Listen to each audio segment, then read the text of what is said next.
Hello guys, welcome to my channel. ಇವತ್ತಿನ ದಿನದಲ್ಲಿ ನಾವು ಪವರ್ ಪರ್ಬ 2025ಗೆ ಬಂದಿದ್ದೇವೆ. ಇದು ಡೇ 2. ಈ ಸರ್ತಿ ಇದನ್ನು ಕ್ರಿಶ್ಚಿಯನ್ PU ಕಾಲೇಜಿನ ಗ್ರೌಂಡಿನಲ್ಲಿ ಆರ್ಗನೈಸ್ ಮಾಡಿದ್ದಾರೆ. ಇಲ್ಲಿ ಎಂಟ್ರಿ ಫೀಸ್ 20 ರೂಪೀಸ್. ಈ ಸ್ಟೇಜ್ನಲ್ಲಿ ಇನ್ನು ಮತ್ತೆ ಪ್ರೋಗ್ರಾಮ್ ಎಲ್ಲ ನಡೀಲಿಕ್ಕಿದೆ, ಕಲ್ಚರಲ್ ಪ್ರೋಗ್ರಾಮ್ಸ್. ಇದು ಎಂಟ್ರೆನ್ಸ್ ನೋಡ್ಬೋದು ನೀವು.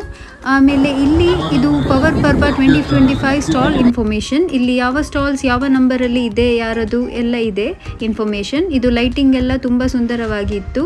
ಸೊ ಈ ರೀತಿಯಲ್ಲಿ ನಾವೀಗ ಒಳಗೆ ಹೋಗಿ ಸ್ಟಾಲ್ಸ್ ಎಲ್ಲ ಯಾವ ರೀತಿ ಇದೆ, ಎಂತ ಇದೆ ಅಂತ ನೋಡ್ಕೊಂಡು ಬರೋಣ. ಇದು ಫಸ್ಟ್ ಸ್ಟಾಲ್. ಇಲ್ಲಿ ಪಾಪಡ್ ಅದೆಲ್ಲ ಇದೆ. ಪ್ರತಿ ಸ್ಟಾಲನ್ನು ಡೀಟೇಲ್ ಆಗಿ ನಾನು ತೋರಿಸ್ಲಿಕ್ಕೆ ಹೋಗೋದಿಲ್ಲ ಗೈಸ್, ಯಾಕಂದರೆ ಇಲ್ಲಿ ಟೋಟಲ್ ಆಗಿ 150 ನಂಬರ್ ಆಫ್ ಸ್ಟಾಲ್ಸ್ ಇದೆ ಅಂತೆ. ಸೊ ಆ ರೀತಿಯಲ್ಲಿ ಇಲ್ಲಿ ಹೆಚ್ಚಾಗಿ ಕ್ಲೋತಿಂಗೇ ಕಾಣ್ತದೆ ನನಗೆ. ಸೊ ಇಲ್ಲಿ ಫಸ್ಟ್ ಸ್ಟಾಲಿನಲ್ಲಿ ಹ್ಯಾಂಡ್ ಬ್ಯಾಗ್ಸ್ಗಳು, ಸ್ಮಾಲ್ ಕ್ಲಚಸ್ ಎಲ್ಲ ಇಟ್ಟಿದ್ದಾರೆ. ಹಾಗೆ ಇದು ಈಗ ಬೆಂಗಳೂರದು ಒಂದು ಸ್ಟಾಲ್ ಉಂಟು. ಇಲ್ಲಿ ಹ್ಯಾಂಡಿಕ್ರಾಫ್ಟೆಡ್ ಜ್ಯುವೆಲರೀಸ್. ಅಲ್ಲಿ ರಶ್ ಇತ್ತು, ಸೊ ನಂಗೆ ಹೋಗ್ಲಿಕ್ಕಾಗಲಿಲ್ಲ. ಸೊ ಇದು ಕಿಡ್ಸಿ ಮಣಿಪಾಲ್. ಇವರದು ಸಮ್ಮರ್ ಕ್ಯಾಂಪ್ ನಡೆಯಲಿದೆ. ವೆಕೇಷನ್ಸ್ಗೆ ನೀವು ನಿಮ್ಮ ಮಕ್ಕಳನ್ನೆಲ್ಲ ಇಲ್ಲಿ ಕಳಿಸ್ಬೋದು. ಇಲ್ಲಿ ಸ್ಕಿಲ್ ಡೆವಲಪ್ಮೆಂಟ್ ಮಾಡ್ತಾರೆ ಇವರು. ಸೊ ಆ ರೀತಿಯಲ್ಲಿ ಇದು ತುಂಬಾ ಒಂಥರ ನನಗೆ ಇಷ್ಟ. ಈ ಥರ ಕ್ಯಾಂಪ್ಗಳೆಲ್ಲ ಇದ್ದರೆ ಮಕ್ಕಳಿಗೆ ಒಳ್ಳೆಯದು. ಸೊ ಇದು ಹ್ಯಾಂಡಿಕ್ರಾಫ್ಟೆಡ್ ಜ್ಯುವೆಲರೀಸ್ ನೀವು ನೋಡ್ಬೋದು. ಇದು ಸಾರೀಸ್ ಒಟ್ಟಿಗೆಲ್ಲ ತುಂಬ ಚೆಂದ ಕಾಣ್ತದೆ. ಇಲ್ಲಿ ಇದೆಲ್ಲ ಹ್ಯಾಂಡ್ ಮೇಡ್ ಐಟಮ್ಸ್, ಗ್ರೀಟಿಂಗ್ ಕಾರ್ಡ್ಗಳು, ಹಾಗೆ ಕ್ರಾಫ್ಟ್ಸ್, ಶೋ ಪೀಸ್ಗಳು ಎಲ್ಲ ಇದೆ ಇಲ್ಲಿ. ತುಂಬಾ ಚೆಂದ ಇತ್ತು. ಕೆಲವೆಲ್ಲ ಬ್ಯಾಗ್ಸ್ ಕೂಡ ಇತ್ತು ಇವರ ಸ್ಟಾಲಲ್ಲಿ. ಸೊ ಇಲ್ಲಿ ಇದು ಕ್ರಾಫ್ಟ್ಸ್ ಮಂತ್ರ ನೀವು ನೋಡ್ಬೋದು. ಇವರ ಸ್ಟೋರು ಮಣಿಪಾಲಲ್ಲಿ ಇದೆ. ಈ ಸ್ಟೋರಿಗೆ ನೀವು ಒಂದು ಸರ್ತಿ ವಿಸಿಟ್ ಮಾಡಿ ನೋಡಿ. ಇಲ್ಲಿ ಎಲ್ಲ ಈಕೋ ಫ್ರೆಂಡ್ಲಿ ಬ್ಯಾಗ್ಸ್ ಎಲ್ಲ ಇದೆ. ಸೊ ಇದು ಈಗ ಇನ್ನೊಂದು ಸ್ಟಾಲ್. ಇಲ್ಲಿ ಮಿರರ್ಗಳು ತುಂಬಾ ಚೆಂದವಾಗಿತ್ತು. ಇದು ಫ್ಯಾನ್ಸಿ ಸ್ಟೋರ್. ಇಲ್ಲಿ ಎಲ್ಲ ಮಕ್ಕಳಿಗೆ ಆಗುವ ಕ್ಲಿಪ್ಸ್, ಈವನ್ ಅಡಲ್ಟ್ಸ್ ಸಹ ಹಾಕ್ಬೋದು. ಈಗ ಕಾಲೇಜ್ ಗೋಯಿಂಗ್ ಗರ್ಲ್ಸ್, ಆಫೀಸಿಗೆ ಕೂಡ ಹೋಗುವವರು, ಮತ್ತು ಇಷ್ಟಪಟ್ಟವರು ಆಲ್ಮೋಸ್ಟ್ ಎಲ್ಲರೂ ಸಹ ಹಾಕ್ಬೋದು ಇದನ್ನು. ತುಂಬಾ ಚೆಂದ ಇತ್ತು. ಸ್ಕ್ರಂಚೀಸ್, ಬೋ, ರಬ್ಬರ್ ಬ್ಯಾಂಡ್ಸ್ ಎಲ್ಲ ಇತ್ತು. ಸೊ ಇದು ಸಾರಿ ಸ್ಟೋರ್. ಇಲ್ಲಿ ಆರ್ಗೆನ್ಸಾ ಸಾರಿಗಳು ಅದೆಲ್ಲ ಇತ್ತು. ಸೊ ನೆಕ್ಸ್ಟ್ ಇದ್ದದ್ದು ಕುರ್ತಾಗಳು. ಇದು ಚನ್ನಪಟ್ಟಣ. ಇದು ನನ್ನದು ಮೋಸ್ಟ್ ಫೇವ್ರೆಟ್ ಸ್ಟಾಲ್.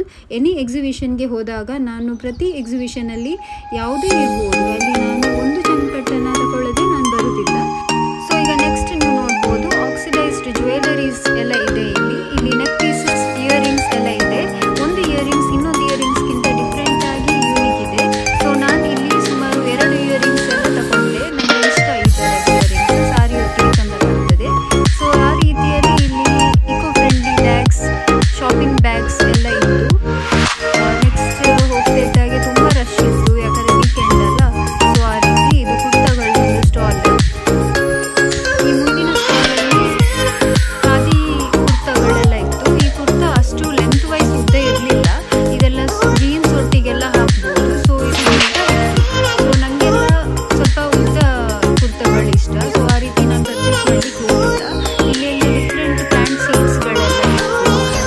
ಸೊ ಆ ರೀತಿ ನನ್ನ ಅಮ್ಮನಿಗೆ ಇಷ್ಟ ಸ್ವಲ್ಪ ಗಾರ್ಡನಿಂಗ್ ಆ ರೀತಿ ಎಲ್ಲ ಮಾಡಲಿಕ್ಕೆ.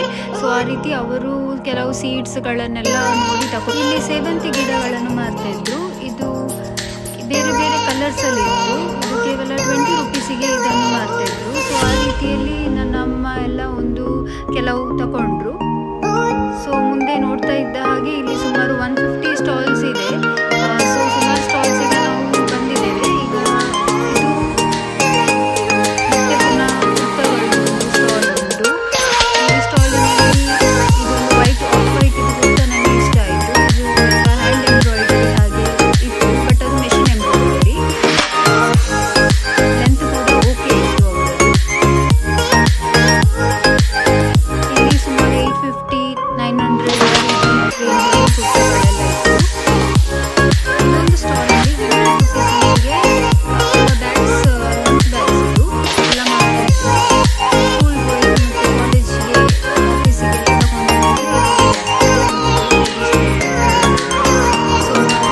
ಮುಂದೆ ಹೋಗ್ತಾ ಇದ್ದ ಹಾಗೆ ಪುನಃ ಒಂದು ಸಾರಿ ಸ್ಟಾಲಿಗೆ ಬಂದೇವೆ. ಇಲ್ಲಿ ಸುಮಾರು 3000 ರೇಂಜಲ್ಲಿ ಸಾರಿಗಳಿತ್ತು.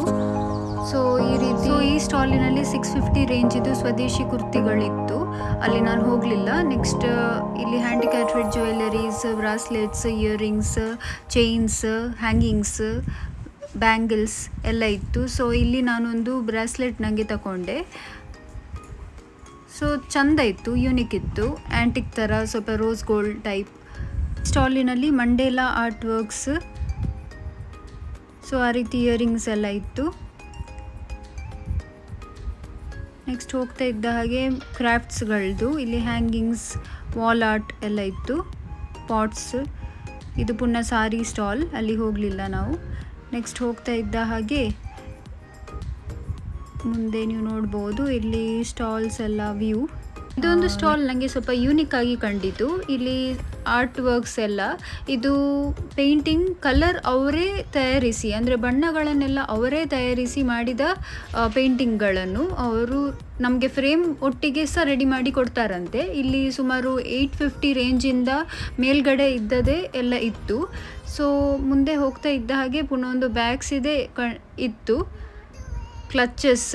ಇದು ನನಗೆ ಅಷ್ಟು ವರ್ತ್ ಇಟ್ ಕಾಣಲಿಲ್ಲ, ಯಾಕಂದರೆ ಇದು ಸುಮಾರು 1000-2000 ಹಾಗೆ ಹೇಳ್ತಾಯಿದ್ರು. ಮುಂದೆ ಹೋಗ್ತಾ ಇದ್ದ ಹಾಗೆ ಇದು ಇಯರಿಂಗ್ಸ್, ಪುನಃ ಒಂದು ಬ್ಯಾಗ್ಸ್ ಇದು ಬಂತು. ಎಲ್ಲ ಕಡೆ ನಾವು ನಿಂತುಕೊಂಡು ಹೋಗಲಿಲ್ಲ, ಯಾಕಂದರೆ ಟೈಮ್ ಹೋಗ್ತಿತ್ತು ಹಾಗಾಗಿ. ಮತ್ತು ರಶ್ ಸಹ ಜಾಸ್ತಿ ಆಗ್ಲಿಕ್ಕೆ ಶುರು ಆಯಿತು. ಈಗ ಆಲ್ಮೋಸ್ಟ್ ಒಳಗಿನ ಸ್ಟಾಲ್ಸ್ ಎಲ್ಲ ನೋಡಿ ಆಯಿತು. ಸೊ ಹೊರಗಡೆ ಇನ್ನು ಎಂತೆಲ್ಲ ಇದೆ ಅಂತ ನೋಡುವ. ಕಲ್ಚರಲ್ ಪ್ರೋಗ್ರಾಮ್ಸ್ ಉಂಟಂತೆ. ಸೊ ಈಗ ಸ್ಪೀಚ್ ನಡೀತಾ ಇದೆ, ಕೇಳಿಸ್ತದೆ ಇಲ್ಲಿಗೆ. ಸೊ ಇದು ಈ ಸಲ ಸಹ ಯಕ್ಷಗಾನ ಥೀಮಿನಲ್ಲೇ ಮಾಡಿದ್ದಾರೆ. ಸೊ ಇಲ್ಲಿ ಸ್ಟ್ಯಾಚ್ಯೂಸ್ ನೀವು ನೋಡ್ಬೋದು. ವರ್ಕೌಟ್ ಆಚೆ ಹೋಗುವ, ತುಂಬ ಹಸಿವೆ ಆಗ್ತಾ ಉಂಟು, ಎಂತ ಉಂಟಂತ ನೋಡ್ಕೊಂಡು ಬರುವ. ಬೇರೆ ಬೇರೆ ಎಲ್ಲ ಕಾಣ್ತಾ ಉಂಟು. ಲವಿನ ಮಸಾಲ ಅಂತೆ, ಕೇರಳ ಡಿಲೈಟ್, ಅಮ್ಮ ಮಶ್ರೂಮ್ಸ್, ಇಲ್ಲಿ ಮಶ್ರೂಮ್ಸ್ ಐಟಮ್ಸ್. ಆಮೇಲೆ ಐಡಿಯಲ್ ಐಸ್ ಕ್ರೀಮ್ ಇತ್ತು, ಫುಡ್ ಕೋರ್ಟ್. ಇಲ್ಲಿ ಆಟೋಮ್ಯಾಟಿಕ್ ಪಾನಿಪುರಿ, ಇದು ಮಕ್ಕಳಿಗೆ ಎಲ್ಲ, ಮಕ್ಕಳು ತುಂಬ ತಿಂತಿದ್ರು, ಅವರಿಗೆಲ್ಲ ಪಾನಿಪುರಿ ಹೀಗೆ ತಿನ್ನಲಿಕ್ಕೆಲ್ಲ ಇಷ್ಟ ಆಗ್ತದಲ್ವಾ. ಸೊ ಹಾಗೆ ಮೋಮೋಸ್ ಅಷ್ಟು ವರ್ತಿಟ್ ಅಂತ ಕಾಣಲಿಲ್ಲ, ಯಾಕಂದರೆ 5 ಮೋಮೋಸ್ 130 ರುಪೀಸಿಗೆ ಕೊಡ್ತಾಯಿದ್ರು. Taste wise okay. ಮತ್ತು ಸಾಫ್ಟಿ ಇತ್ತು, ಹ್ಯಾಂಗ್ಯೂದವ್ರದ್ದು 50 ರುಪೀಸ್ ಈಚ್. ಲೈಮ್ ಸೋಡಾ ಕೂಡ ಇತ್ತು. ಹೋಮ್ ಪ್ರಾಡಕ್ಟ್ಸ್ ಆಗಿ ಹೋಳಿಗೆ ಇತ್ತು, ಮತ್ತು ಕಟ್ಲೆಟ್ಸ್ ಇವರದ್ದು. ಇದು ನಾನು ಟ್ರೈ ಮಾಡಿದೆ, ಇದು ಒಳ್ಳೆದಿತ್ತು ತುಂಬ ಟೇಸ್ಟ್ ವೈಸ್. ಹಾಗೆ ಇದು ಹೊರಗಿನ ವ್ಯೂ ನಾನು ತೆಗೆದಿದ್ದದು. ನೆಕ್ಸ್ಟ್ ಹಸಿವೆ ಆಗ್ತಿದ್ದ ಹಾಗೆ ನಾವು ಪರೋಟ ಮತ್ತು ಬಟರ್ ಚಿಕನ್ ತಿಂದೇವೆ, ಇದು ತುಂಬ ಒಳ್ಳೆ ಇತ್ತು. ನೆಕ್ಸ್ಟ್ ಇದು ಕಟ್ಲೆಟ್ಸ್, ಇದು ಸ್ನ್ಯಾಕ್ ಟ್ರಯಲ್ಸ್ ಅಂತ. ಇಲ್ಲಿ ಸಮೋಸ, ಆಲೂ ಸಮೋಸ, ಪಂಜಾಬಿ ಆಲೂ ಸಮೋಸ, ಹಾಗೆ ವೆರೈಟಿ ಬೇರೆ ಬೇರೆ ಸಮೋಸಗಳು ಇರ್ತದೆ. ಇದು ತುಂಬ ರುಚಿಯಾಗಿರ್ತದೆ. ಕರಾವಳಿ ಫುಡ್ಸ್, ಇಲ್ಲಿ ನಾವು ಬಟರ್ ಚಿಕನ್ ಮತ್ತು ಪರೋಟ ತಿಂದೇವೆ ಆಗಷ್ಟೇ. ಮತ್ತು ಮುಂದೆ ಹೋಗ್ತಾ ಇದ್ದ ಹಾಗೆ ಲವಿನ ಮಸಾಲದವರದ್ದು ಚಿಕನ್ ಸುಕ್ಕ ಮತ್ತು ಕೋರಿ ರೊಟ್ಟಿ, ನೀರು ದೋಸೆ ಕಾಂಬಿನೇಷನ್, ಫಿಶ್, ಅಂಜಲ್ ತವಾ ಫ್ರೈ ಎಲ್ಲ ಇತ್ತು. ಅಶ್ಲೇಸ್ ಬೋಡಿ ಕರಾವಳಿ ಫುಡ್ಸಲ್ಲಿ ನಾವು ಚಿಕನ್ ಸುಕ್ಕ ಮತ್ತು ಪರೋಟ ತಗೊಂಡೆವೆ, ಅದು ಸಹ ತುಂಬ ಟೇಸ್ಟ್ ವೈಸ್ ಒಳ್ಳೆ ಇತ್ತು. ಇದು ಮೋಮೋಸ್, ವಡಪಾವ್ ಅಷ್ಟು ಖುಷಿ ಆಗಲಿಲ್ಲ. ಇದು ನೆಕ್ಸ್ಟ್ ನಾವು ಕಲ್ಚರಲ್ ಈವೆಂಟ್ಸ್ಗಳಿಗೆ, ಪ್ರೋಗ್ರಾಮ್ಸ್ಗಳಿಗೆ ವೆಯ್ಟ್ ಮಾಡ್ತಾ ಇದ್ದೇವೆ.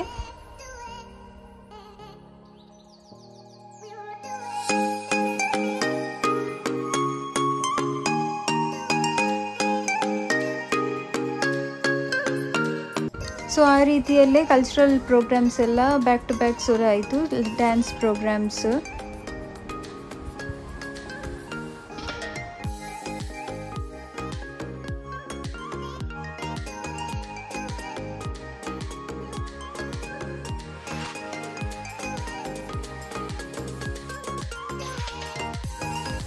ಕಲ್ಚರಲ್ ಪ್ರೋಗ್ರಾಮ್ಸ್ ನಂತರ ಫ್ಯಾಷನ್ ಶೋ ನಡೆಯಿತು. ಇದು ತುಂಬ ಚಂದವಾಗಿ ನಡೆಯಿತು. ಇದರಲ್ಲಿ ಎಲ್ಲ ಸಾರೀಸ್ಗಳನ್ನು ಡಿಫ್ರೆಂಟ್ ರೀತಿಯಲ್ಲಿ ನೀವು ಹೇಗೆ ಅದನ್ನು ಧರಿಸ್ಬೋದಂತ ಆ ರೀತಿಯಲ್ಲಿ ಅವರು ಪ್ರದರ್ಶಿಸಿದರು. ಇದು ಚಂದವಾಗಿತ್ತು.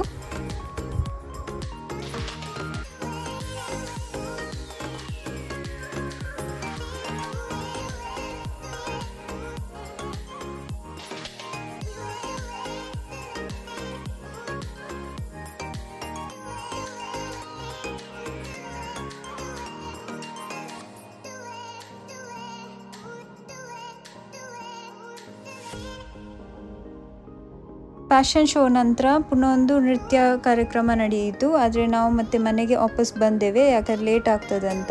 ಇದು ಸುಮಾರು 10-10:30 ತನಕ ಪ್ರೋಗ್ರಾಮ್ಗಳೆಲ್ಲ ನಡೆಯಿತು. ಸೊ ಇಲ್ಲಿಗೆ ನಾನು ನನ್ನದು ಇವತ್ತಿನ ಪವರ್ ಪರ್ಬ ಡೇ 2ದು ವಿಡಿಯೋವನ್ನು ಎಂಡ್ ಮಾಡ್ತಿದ್ದೇನೆ. ಸೊ ಇಷ್ಟ ಆದರೆ do like, share and subscribe to my channel. Thanks for watching.